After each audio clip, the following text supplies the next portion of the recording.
వీళ్ళ పట్ల ఇచ్చినటువంటి డైరెక్షన్స్ మాత్రం డెఫినెట్గా ప్రతి ఒక్కరూ కూడా తెలుసుకోవాల్సినటువంటి అంశాలు అనేది అయితే నేను చెప్పగలను. సార్ ఇప్పుడు ఒక అప్డేట్ వచ్చింది సార్, సుప్రీంకోర్టు తీర్పు నీట్కి సంబంధించి 2026 నీట్ యూజీ ప్రశ్నాపత్రం లీక్ మీద సుప్రీంకోర్టు కీలక ఆదేశాలు జారీ చేసింది. పేపర్ లీక్ పై 6 వారాల్లోగా అఫిడవిట్ దాఖలు చేయాలని కేంద్రాన్ని ఆదేశించింది.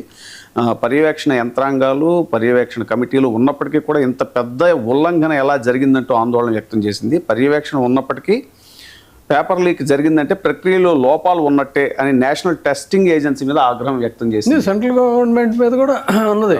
మీ ప్రభుత్వంలో మళ్ళీ ఇదే పని చేశారన్న, అంటే గతంలో ఒకసారి జరిగింది కదా, అంటే మీ ప్రభుత్వాల విధానాలను మార్చుకోవా, ఇదేనా పద్ధతి అని కూడా నిన్న కామెంట్ చేసింది, నిన్న మొన్న. సో అందుకని ఇది ఏంటంటే ఇది ఒక వైట్ కాలర్ క్రైమ్స్ అండి. ఇవన్నీ కూడా మనకి క్రిమినల్స్ వాడేదో పిక్ పాకెటర్ ఒకడు ఎవడైనా జేబు కొట్టేసి దొరికితే వాడిని చితకబాదుతారు. కానీ జీవితాలతో ఆడుకొని జీవితాలని ఛిద్రం చేస్తున్నటువంటి ఈ వైట్ కాలర్ క్రిమినల్స్ మాత్రం ఇలా యథేచ్ఛగా ఘరానాగా వెళ్తారు, జైలుకి వెళ్తారు, మళ్ళీ బెయిల్ మీద బయటకు వస్తారు. ఇవన్నీ జరుగుతుంటాయి.